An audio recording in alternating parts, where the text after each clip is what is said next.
오늘은 마가복음 8장에 기록된 이제 네 번째 사건으로서 예수님께서 한 눈먼 사람을 고치신 마가복음 8장 22절에서 26절을 본문으로 말씀을 나누고자 합니다. 이 8장은 예수님께서 4,000명을 먹이시고 그 다음에 바리새인들과의 표정을 논쟁을 하신 후에 제자들에게 그들의 누룩을 경계하라는 그런 말씀들에 이어서 이제 드디어 배를 타고 벳세다에 이르러서 한 눈먼 사람을 고치신 사건을 이제 다루고 있습니다.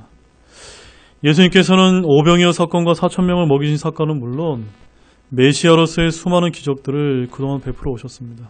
그럼에도 바리새인들은 종교적인 위선에 차서 표적만을 구했고 제자들은 땅의 것에 애착을 두어서 주님의 말씀을 온전히 깨닫지 못하게 되었다라고 우리가 지난주까지 살펴보았습니다.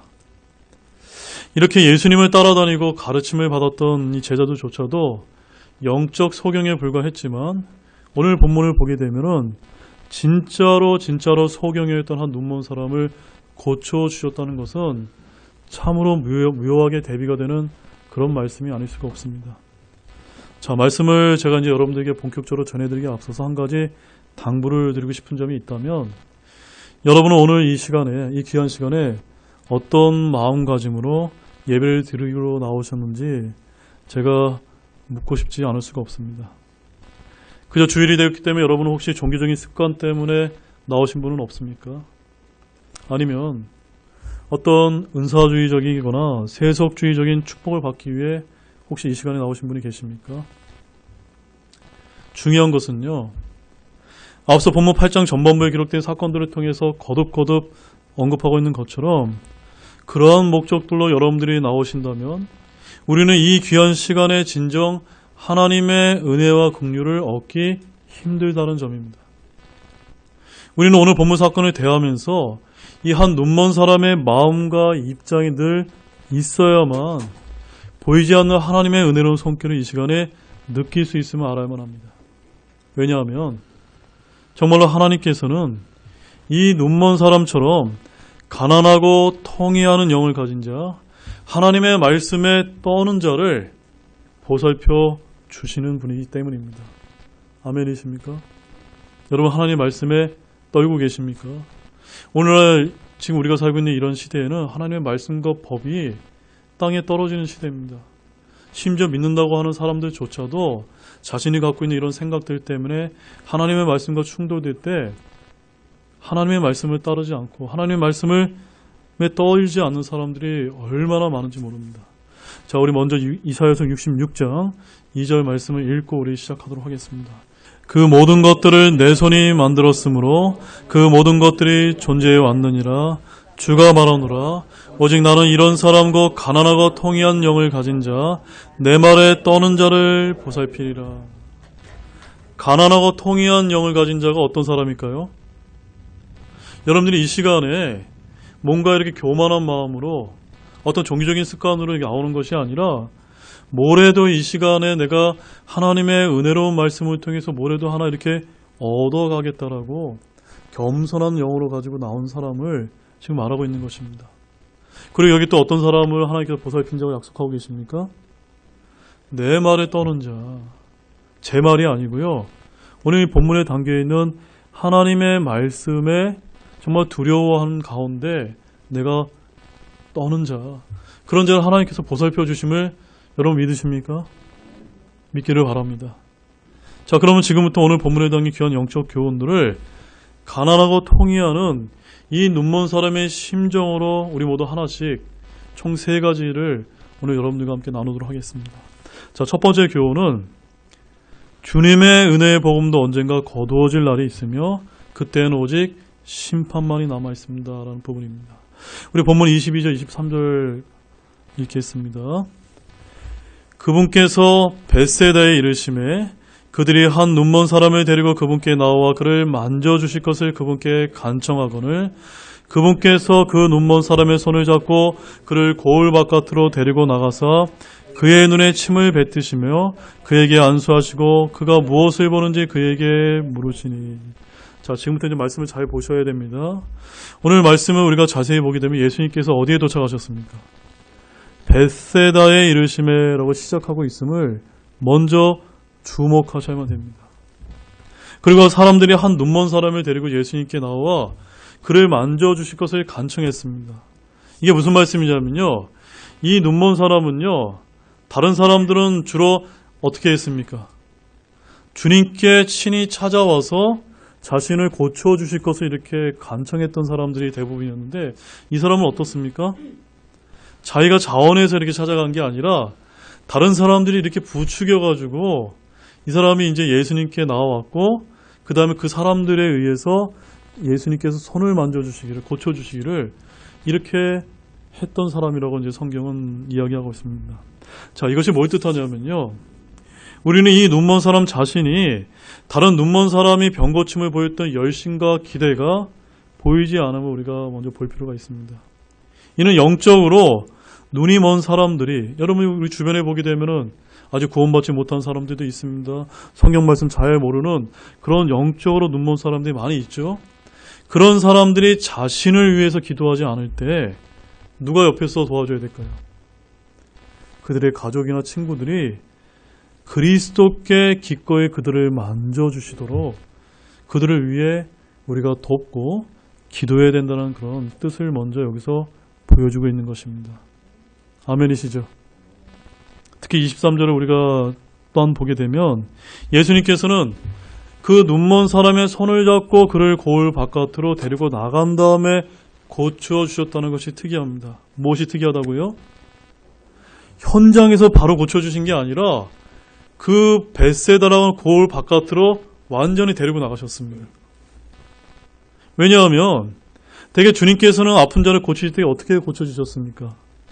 즉석에서 고치신 것이 보통이거나 아니면 아픈 자를 무리와 일정하게 거리를 격리하셔서 고치신 게 대부분이었는데 오늘 본문처럼 마을 바깥으로까지 데리고 나가서 고치신 적은 없었기 때문입니다. 그렇다면 우리는 예수님께서 왜 그를 데리고 나가서 고치셨는지 여러분 궁금합니까? 안 궁금합니까? 궁금하시죠? 저도 정말 궁금했습니다. 주님께서 왜 그렇게 하셨을까요? 그 이유는 다름이 아니라 그곳이 즉 벳세다라고 하는 거울이 예수님의 사역을 받아들일 만한 곳이 아니었기 때문입니다. 여러분 벳세다가 어떤 곳입니까? 그것은 예수님의 공생의 사역 초기에 그분의 능력을 많이 목격했던 곳이었습니다. 그럼에도 불구하고 그곳에서 예수님은 어떻게 되었는지 여러분 잘 아십니까? 그것은 예수님을 믿지 않았고 도리어 그분을 배척했습니다. 그래서 주님께서는 그것을 저주하실 수밖에 없었던 곳으로 알려지고 있습니다. 그 말씀을 보겠습니다. 마태복음 11장 20절에서 22절 말씀입니다. 그때 그분께서 능력 있는 일들을 가장 많이 행하신 도시들이 회개하지 아니하므로 그 도시를 꾸짖기 시작하시니라. 고라시나 내게 화가 있을지어다. 벳세다야 내게 화가 있을지어다. 너희 안에서 행한 능력 있는 이들을 두로와 시돈에서 행하였더라며 그들이 벌써 오래전에 굵은 베옷을 입고 재 속에서 회개하였으리라. 그러나 내가 너희에게 이르노니 심판날에 두로와 시돈이 너희보다 더 견디기 쉬우리라. 여러분 이제 이해가 되셨습니까? 왜 벳세다에서 즉석에서 고치지 않고 그를 데리고 나가셨는지 오늘 이 말씀이 아주 분명하게 지금 보여주고 있습니다. 이러한 이유 때문에 예수님께서는 벳세다에서 병 고치는 기적을 행하신 것을 의도적으로 피하신 것입니다. 즉 그들에게는 더 이상 주님의 능력이 무의미했습니다. 그들에게는 오직 심판만이 남아있었을 뿐입니다. 자, 오늘 본문 26절을 한번 보십시오. 거기는 어떻게 기록되어 있습니까? 그분께서 그를 그의 집으로 보내매 이르시되 고을에 들어가지도 말고 또 고을에 아무에게도 그것을 말하지 말라 하시니라. 여기 보게 되면 예수님께서는 병 고침을 받은 그 눈먼 사람에게 그 마을에 들어가지도 말고 또한 어떻게 말씀하셨습니까? 아무에게도 말하지 말라. 눈을 뜬 그 소경이 당연히 해야 할 일이 있다면 어떤 일이 있을까요? 그것은 주님께서 자신에게 베푸신 놀라운 기적적인 일을 다른 사람들에게 간증하고 증거하는 일이 아니었겠습니까? 그럼에도 불구하고 예수님께서는 그에게 뭐라고 말씀하셨습니까? 그 마을에 들어가지도 말고 또한 말도 하지 말라고 하셨습니다. 참고로 여러분이 개역성경과 한번 비교해서 해보게 되면요. 개역성경에는 마을에 들어가지 말라까지만 되어 있습니다. 근데 오늘 우리가 보는 이 흠정역 성경에는 고을에 들어가지도 말고 또한 고을에 아무에게도 그것을 말하지 말라고까지 이제 경고하셨음을 우리가 볼 필요가 있습니다. 따라서 그렇게 하신 분명한 이유는요. 벳세다가 이미 저주를 받아 주님의 은혜가 아닌 심판을 받아야 할 곳이었기 때문입니다. 자, 여기서 우리는 너무나 중요한 교리적인 진리 한 가지를 우리가 깨달을 수가 있는데요. 그것은 주님의 은혜의 복음은 언젠가 거두어질 날이 있으며 그때는 오직 심판만이 남게 된다는 점입니다. 여러분 이것을 믿으십니까? 더욱이 오늘날은요. 그 은혜의 복음이 주어질 날들이 끝나갈 때가 매우 가까운 마지막 때임을 저와 여러분이 잘 알고 계실 것입니다. 우리는 흔히 은혜의 복음은 언제든지 누구에게 열려있다고 생각하기 쉽습니다. 그러나 은혜의 복음의 경륜도 어떤 날이 있다는 겁니까? 끝나는 날이 있다는 것입니다. 하나님의 놀라운 은혜로 예수 그리스도의 대속을 믿기만 하며 구원을 받는 은혜의 경륜이 예수님께서 공중에 강림하시게 되면 끝나게 되고 그 다음에는 어떤 일이 벌어지게 됩니까? 바로 이 땅에서 7년 환란기가 펼쳐지게 될 것입니다.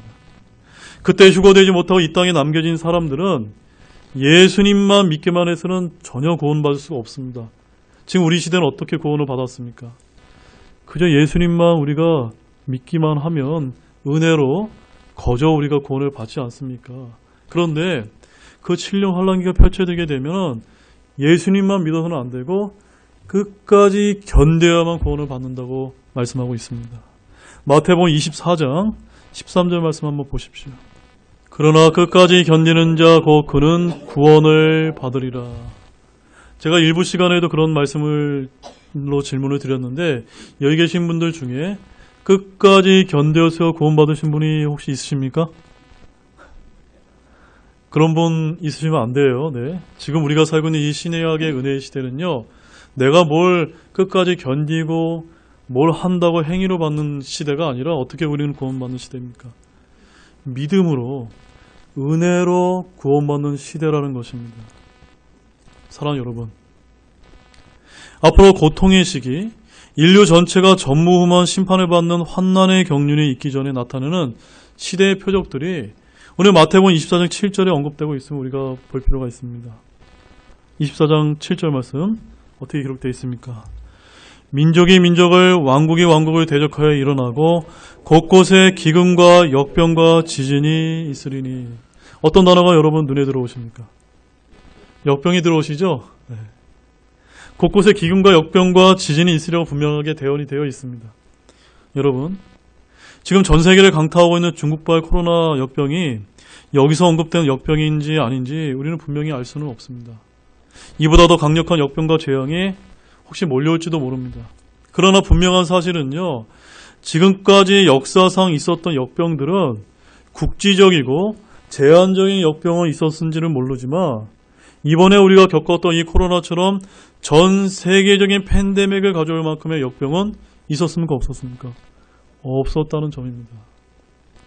그래서 저는 어쩌면 더 강력한 전 세계적인 역병이 또 있을지는 모르지만 이번 코로나 역병만으로도 이 땅에 7년 환란기가 임할 때가 매우 가까운 그런 시대를 어쩌면 우리가 살고 있을지도 모른다는 것을 분별할 수 있지 않을까요?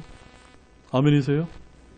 사랑하는 여러분, 하나님의 은혜를 입을 기회가 아직은 여전히 거듭 주어지고 있음에도 불구하고 믿지 않고 그것을 거부하며 회방하게 된다면 예수 그리스도의 복음을 영접하고 싶어도 하기 쉽지 않은 환란의 경륜이 다가올 것입니다. 그 경륜마저도 끝나버린다면 영원히 영접할 수 없을 심판의 때가 온다는 것을 잊지 마시기 바랍니다. 그러므로 지금 은혜의 복음이 전파되고 있다면 바로 지금이 어떠한 때일까요? 은혜를 입을 기회라는 것입니다. 이 기회를 여러분이 놓치신다면 다시는 하나님의 은혜를 입을 기회가 어쩌면 오지 않을지도 모른다는 사실을 잊지 마시기 바랍니다. 우리 고린도후서 6장 2절 말씀 한번 보시겠습니다. 그분께서 이르시되 받아주는 때에 내가 내 말을 들었고 구원의 날에 내가 너를 구주하였노라 하시나니 보라 지금이 받아주시는 때요 보라 지금이 구원의 날이로다. 지금 우리가 살고 있는 이 시대는요 인류 역사 6,000년의 거의 끝자락에 와 있습니다. 끝자락에 와 있다는 겁니다. 지금이 받아주시는 때입니다. 지금이 구원의 날임을 믿으시기 바라면서 오늘 이 시간에 여전히 내가 예수님이 누군지 그 구원이 무엇인지 영원한 생명이 무엇인지 아직 잘 모르시는 분이 있다면 이 시간 더 늦기 전에 기회를 놓치지 않는 그런 분들이 되시길 원합니다. 또한 주변에 이런 기회를 아직 모르시는 분들이 있다면 여러분들이 아까 우리 주변에 있는 사람들이 어떻게 했습니까? 이 눈먼 사람을 예수님께로 데리고 가지 않았습니까? 우리가 그런 분들을 데리고 갈 수 있는 그런 역할을 다하는 그런 그리스도인들이 되시기를 주님의 이름으로 소망합니다. 그 다음에 두 번째 교훈은요. 우리가 어떤 체험이나 경험보다는 누구를 믿고 구원받았는지가 제일로 중요하다는 것입니다. 본문 23절을 다시 한번 읽겠습니다. 그분께서 그 눈먼 사람의 손을 잡고 그를 고을 바깥으로 데리고 나가사 그의 눈에 침을 뱉으시며 그에게 안수하시고 그가 무엇을 보는지 그에게 물으시니. 우리가 본문 23절을 자세히 보게 되면 이 눈먼 사람은 마가복음에 등장해서 고침을 받은 눈먼 사람 두 사람 중에 한 명입니다. 다른 한 사람이 있다면 혹시 여러분 그 이름을 아십니까? 누군지 아세요? 마가복음 10장 46절에 가보게 되면 우리에게 매우 잘 알려진 바디메오라고 하는 그런 눈먼 사람이 있습니다. 자, 이 둘을 포함해서 복음서 전체를 보게 되면 예수님께서 눈먼 사람을 고치신 경우가 총 몇 가지가 나오는지 아십니까? 총 4가지가 나오는데 여기서 대단히 흥미로운 점은요. 그 고치신 4가지 방식이 다 같을까요? 틀릴까요? 다 다르다는 점입니다. 마태복음 20장 34절 말씀에서는 어떻게 말씀하고 있냐면요. 이에 예수님께서 그들을 불쌍히 여기사 그들의 눈에 손을 대시니 그들의 눈이 즉시 시력을 받고 그들이 그분을 따르느니라. 이것이 뭘 뜻하냐면 마태복음에서 고침을 받은 눈먼 사람들은 예수님께서 어떻게 고쳐주셨습니까? 그들의 눈을 만져서 고쳐주셨던 것에 반해 마가복음과 누가복음에서는 예수님께서 그들에게 말씀만 하심으로 고침받게 된 점이 서로 다르다는 것을 우리가 볼 수가 있습니다.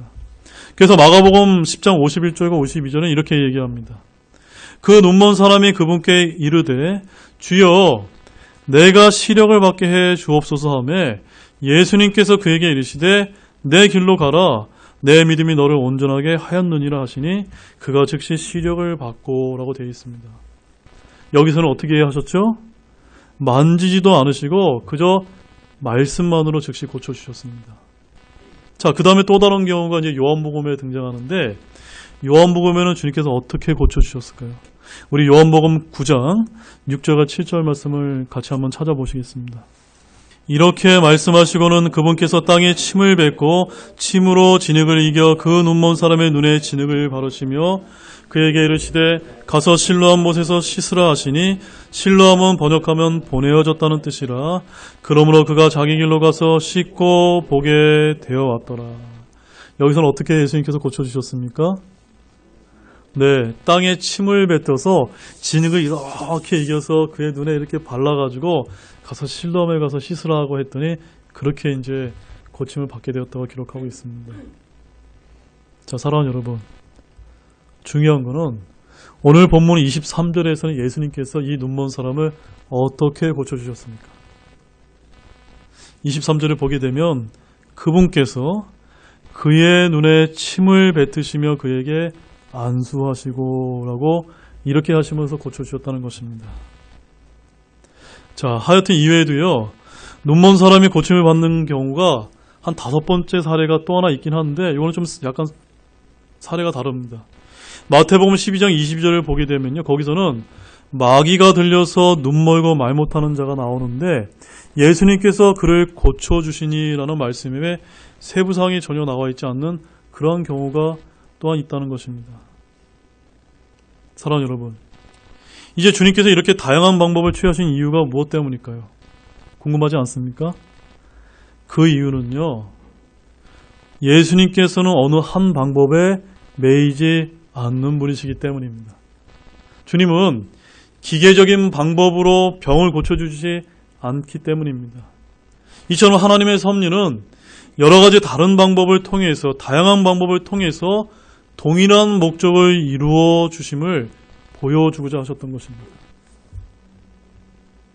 이 부분과 관련해서 제가 존경하는 미국의 한 목사님께서 아주 재밌게 표현을 하고 계신데 여러분 한번 들어보시기 바랍니다. 내가 이 사건을 종종 생각해 보는 것은 만일 예수님께서 고쳐주신 눈먼 사람들이 지금 한 자리에 모여 있다면, 여기 이제 여러분이 눈먼 사람인데 예수님께서 고쳐주신 사람이 다 한 자리에 이렇게 모여 있다고 생각해 보시기 바랍니다. 이 목사님이 어떻게 표현하냐면 아마도 그들은 4개의 교파를 만들었을 것이다. 첫 번째 교파, 어떤 교파일까요? 접촉파. 두 번째, 말씀파. 세 번째, 침뱉음파. 마지막 4번째는요, 진흙파. 예, 집사님 정확하게 맞추셨습니다. 제가 뭐 하나 있다면 상품을 드리고 싶습니다. 1부 때는 아무도 못 맞추셨거든요. 자, 사랑하는 여러분 같으면 어느 파를 선호하시겠습니까? 혹시 말씀파? 네, 그렇겠죠. 여러분, 여기서 모든 병고침에서 가장 중요한 것은요, 예수님께서 어느 방식으로 고쳐주셨나가 중요한 것이 아니라 누가 고쳐주었냐가 중요하다는 것입니다. 아멘이세요? 우리가 구원받은 사람이 맞다면 중요한 것은 우리의 경험과 체험이 아니라 우리의 구세주이십니다. 모든 그리스도인은 그의 회심의 배경에 따라 각기 여러 가지 다양한 경험들을 가질 수가 있습니다. 여러분, 어떤 분은 누가 전도해서 믿은 분도 있고, 어떤 분은 성경 말씀이 있다 구원받은 분도 있고, 각기 여러 가지 다양한 경험들을 가질 수가 있는 것이죠. 근데 분명한 점 한 가지는요, 저와 여러분의 구원에 있어서 한 가지 공통 분모가 있다는 점입니다. 그것이 무엇일까요? 바로 우리 같은 구세주인 예수 그리스도를 믿음으로써 은혜로 구원을 받았다는 점입니다. 구원에 있어의 핵심은 우리가 구원받았을 때 나와 같은 경험을 했느냐가 전혀 아닙니다. 중요한 점은 우리가 주 예수 그리스도의 죽으심과 묻히심과 그분의 부활을 믿고 구원을 받았느냐입니다. 구원을 받지 못했다면, 잘 들으십시오. 구원을 받지 못했다면 내가 눈물을 아무리 많이 흘리거나 기도를 아무리 많이 하거나 아니면 소리를 지르며 외치건 아니면 펄쩍펄쩍 뛰건 아니면 타언어들 즉 방언을 말하건 아니면 무아지경에 이르건 우리는 지옥에 갈지 모른다는 점입니다. 사탄 마귀는 우리가 예수 그리스도를 우리의 구세주로 믿는 것을 방해하기 위해서 저와 여러분의 어떤 감정이든 불어넣을 수 있다는 것을 아시기 바랍니다. 이제 예수님께서는요, 그 눈먼 사람의 손을 붙잡고 그를 고을에서 데리고 나오셔서 23절에 그의 눈에 침을 뱉으시며 그에게 안수하시고와 같은 그런 방식으로 고쳐주셨던 것입니다. 자, 어떻게 그의 눈을 고치신 그 방법이 중요한 것이 아니라 무엇이 중요하다고요?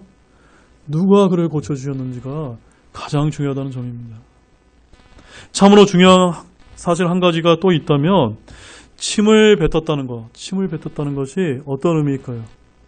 여러분 눈에다가 침 뱉어주면 여러분 어떨까요? 기분 좋습니까? 아니, 절대로 좋지가 않죠. 민수기와 신명기, 욥기서, 이사야서 말씀을 보게 되면요, 이 침을 뱉는다는 것은 경멸의 표시라고 이제 보여주고 있습니다. 추측컨대 예수님께서도 이 눈먼 사람의 눈을 고쳐주시기 위함이라고 해도 그의 눈에 침을 뱉으신 것은 역시 경멸의 표지일 수 있다는 것입니다. 그것은 주님께서 마가복음 7장 27절 말씀에 가보게 되면 개라고 불렀던 한 여인을 우리가 한번 살펴본 바가 있죠. 그 스로보니게 여자를 모욕하신 것과 똑같은 취지라는 사실입니다. 무슨 말씀이냐면 주님께서는 이 눈먼 사람의 진정으로 병고침을 받고 싶은 마음이 있는지, 진짜로 있는지 시험하고자 확인하고자 했다는 것입니다. 자, 우리 여기서 마가복음 10장 17절 말씀을 가보겠는데 거기에 한 부자 청년이 등장하고 있습니다. 마가복음 10장 17절 말씀.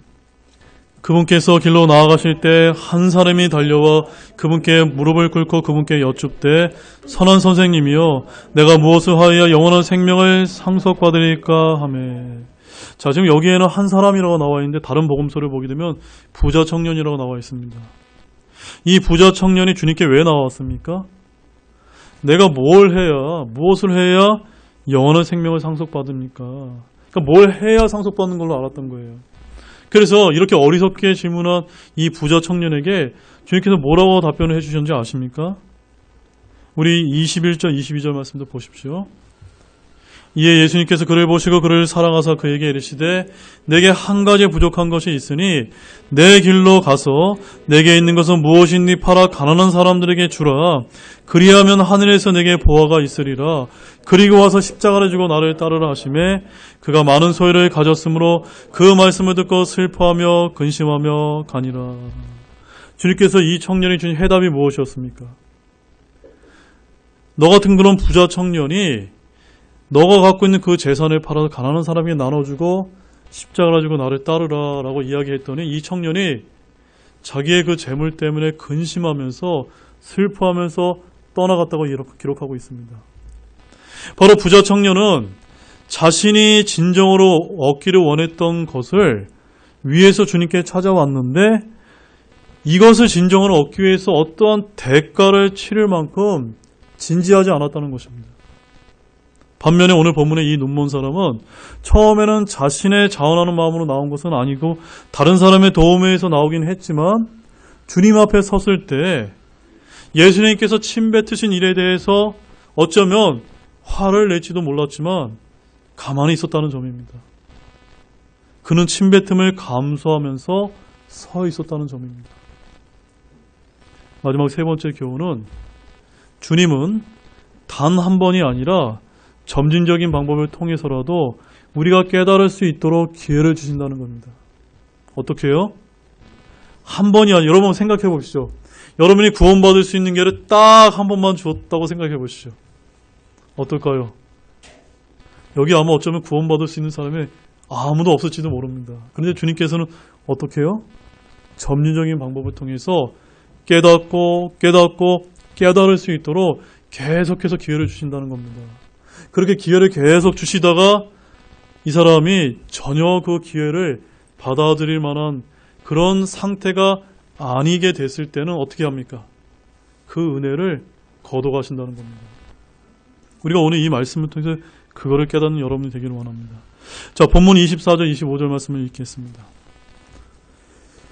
그가 쳐다보고 이르되 사람들이 나무처럼 생긴 채 걷는 것을 내가 보나이다 하거늘 그분께서 그의 눈에 다시 안수하시고 그가 쳐다보게 하시니 그가 회복되어 모든 사람을 또렷하게 보매. 이 말씀은 눈먼 사람의 눈을 떠서 회복되는 기적적인 사건을 나타내는데 그 과정을 우리가 자세히 한번 보게 되면요. 그 눈먼 사람이 단번에 눈을 뜬 것이 아니라 몇 번에 걸쳐요. 2번에 걸쳐서 예수님께서 다시 안수한 후에야 완전한 시력을 회복했다고 이제 가르쳐주고 있습니다. 한마디로 첫 번째 그 예수님의 치유는 어떤 치유였습니까? 불완전한 치유였습니다. 우리는 왜 주님께서 즉각적으로 한 번에 완전하게 고쳐주시지 않으셨는지, 왜 이번 병고침은 점진적으로 이루어졌는지 여러분 궁금합니까? 안 궁금합니까? 궁금합니다. 저도 무척 궁금했습니다. 자, 조심스럽게 주님께서 왜 그렇게 하셨는지 크게 한 2가지 이유가 있다고 보여집니다. 첫 번째 이유는 예수님께서는 이 방법을 통해서 영적으로 눈먼 사람이 어떻게 주님의 은혜를 받고 회복되는지를 보여주고자 하셨다는 점입니다. 이것이 무슨 말씀이냐면요. 이 점진적인 방법은 누구에게 필요한 겁니까? 이 눈먼 사람에게 딱 들어맞는 것이었다는 것입니다. 바로 이 눈먼 사람의 신앙 수준에 맞춰서 그렇게 해주셨다는 것입니다. 이 눈먼 사람의 신앙이 처음에는 너무나 연약하고 약해서 처음에 자기가 자원에서 나오려는 마음이 없었던 사람이었기 때문에 이런 연약한 사람이 스스로 온 것이 아니라 사람들의 주님의 도움으로 주님께 나와왔으나 결국 나중에 2번째는 어떻게 됐다는 겁니까? 힘을 얻고 결국 시력을 회복하게 되었다는 점을 강조하기 위함이었습니다. 즉 처음에는요, 잘 몰라서 지식적으로 혼동이 되어서 사람들이 나무처럼 생긴 채 걷는 것처럼 잘 보지는 못하지만 나중에는 아침빛이 점점 밝아져 완전히 밝은 대낮이 되면 그들은 완전히 회복이 되어서 모든 사람을 또렷하게 보는 것처럼 만물을 보게 되는 점을 강조하기 위함이었다는 점입니다. 이것이 첫 번째 이유고요.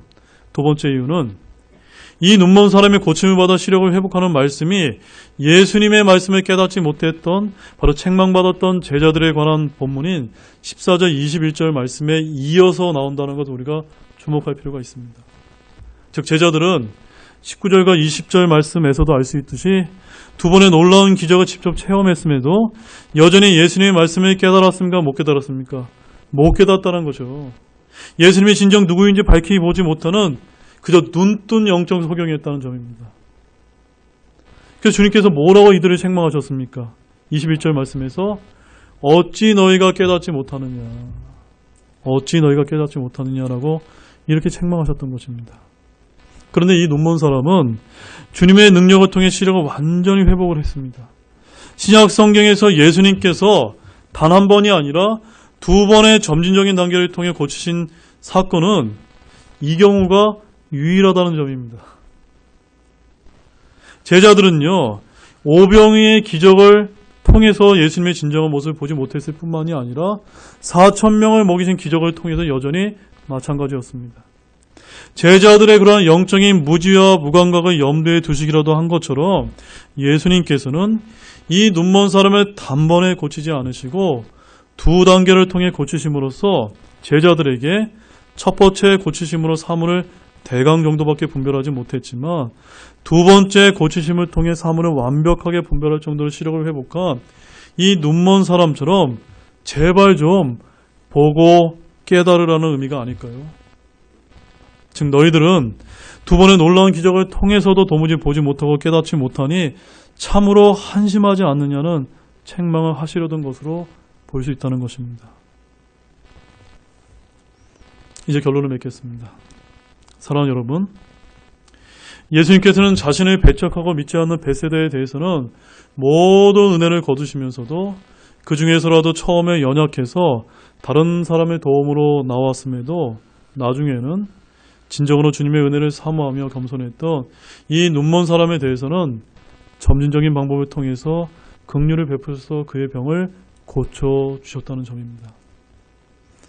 우리가 그리스도의 은혜를 가볍게 여길 때 하나님께는 그 은혜를 어쩌면 거둬가실지 모르지만 그 은혜를 우리가 조금이라도 아주 조금이라도 우리가 사모한다면 우리 주님께서는 저와 여러분에게 점진적인 방법을 통해서라도 깨달을 수 있도록 기회를 한 번 주시고 두 번 주시고 세 번 주시고 계속 주심으로 인해서 저와 여러분이 구원을 받을 수 있도록 하나님의 은혜를 입을 수 있도록 인도해 주시는 분이심을 믿으시기 바랍니다.